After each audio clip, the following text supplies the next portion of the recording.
ತುಂಬಾ ಸಂತೋಷವಾಗಿದೆ. ಯಾಕೆಂದ್ರೆ ಚೇಳೂರು ತಾಲೂಕಿನಲ್ಲಿ ಇಂತಹ ಅದ್ದೂರಿ ಕಾರ್ಯಕ್ರಮವನ್ನು ನೆರವೇರಿಸಿದಂತಹ ನಮ್ಮ ಒಕ್ಕಲಿಗರ ಮುಖಂಡರಿಗೆ ಎಲ್ಲರೂ ಚಿರಋಣಿಯಾಗಿರಬೇಕು. ಇದೇ ತರ ಒಗ್ಗಟ್ಟಿನಲ್ಲಿರಬೇಕು ಅಂತ ತಮ್ಮಲ್ಲಿ ಮನವಿ ಮಾಡಿಕೊಳ್ಳುತ್ತೇನೆ. ಅಣ್ಣ ತಮ್ಮಂದ್ರೆ, ಈ ಜಾಗ ತಮ್ಗೆಲ್ಲರಿಗೂ ಗೊತ್ತಿರುವಂತಹದೇ. ನಮ್ಮ ಹಿರಿಯ ಮುಖಂಡರು ಎಲ್ಲ ಸೇರಿ 1 ರೂಪಾಯಿ ಕೂಡಿಕ್ಕಿ ಈ ಜಾಗವನ್ನು ಕೊಂಡುಕೊಂಡು ನಮ್ಮ ಒಕ್ಕಲಿಗರ ಸಂಘಕ್ಕೆ ನೋಂದಣಿಯನ್ನು ಮಾಡಿಕೊಟ್ಟಿದ್ದಾರೆ. ಈ ಘನತೆ ಗೌರವ ಎಲ್ಲವೂ ಸಹ ನಮ್ಮ ಈ ಮುಂದೆ ಮುಖಂಡರು ಇರತಕ್ಕಂಥ ಎಲ್ಲ ಮುಖಂಡರಿಗೂ ಮತ್ತೆ ಸ್ಟೇಜ್ ಮೇಲೆ ಇರುವಂತ ಎಲ್ಲ ಮುಖಂಡರಿಗೂ ಸಹ ಈ ಘನತೆ ಗೌರವ ಸಲ್ಲುತ್ತದೆ.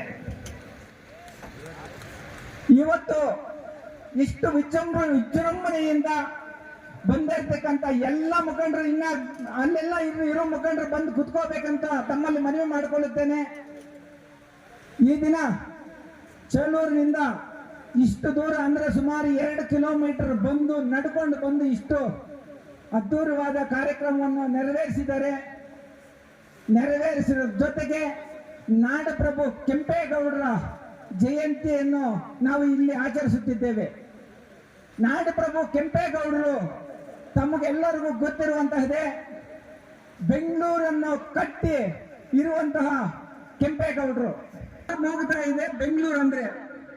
ಅಂತಹ ಬೆಂಗಳೂರನ್ನು ಕಟ್ಟಿರುವಂತಹ ನಮ್ಮ ಒಕ್ಕಲಿಗರ ಕೆಂಪೇಗೌಡರು ಅವರ ಜಯಂತ್ಯೋತ್ಸವ ಕಾರ್ಯಕ್ರಮವಾಗಿ ನಾವು ಇಲ್ಲಿ ಬಂದು ಈ ಜಯಂತ್ಯೋತ್ಸವ ಮಾಡ್ತಾ ಇದ್ದೀವಿ.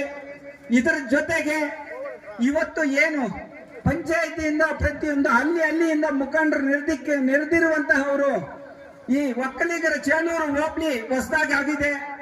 ಚೇಳೂರು ತಾಲೂಕು 12 ಪಂಚಾಯಿತಿ ಮುಖಂಡರು ವಾರ ಈ ಮುಖಂಡರ ವೇದಿಕೆ ಮೇಲೆ ಇರುವಂತಹ ಮುಖಂಡರ ಜೊತೆಗೆ ವಿಶ್ವಾಸ ತಗೊಂಡು ಮುಖ್ಯವಾದ ಮುಖಂಡರು ಬಂದು ಸೇರಿಸಿ ಈ ಒಕ್ಕಲಿಗರ ಈ ಜಾಗವನ್ನು ನಾವು ಏನು ಮಾಡಿದ್ರೆ ಚೆನ್ನಾಗಿರ್ತದೆ,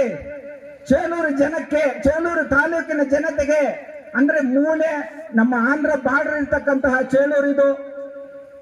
ಈ ಜಾಗದಲ್ಲಿ ನಾವು ಒಕ್ಕಲಿಗರ ಮಕ್ಕಳಿಗೆ ಏನು ಮಾಡಿದ್ರೆ ಚೆನ್ನಾಗಿರ್ತದೆ ಅಂತ ಡಿಸ್ಕಸ್ ಮಾಡ್ಬೇಕಂತ ಈ ಮುಖಂಡರು ಎಲ್ಲರಿಗೂ ಮನವಿ ಮಾಡುತ್ತೇನೆ.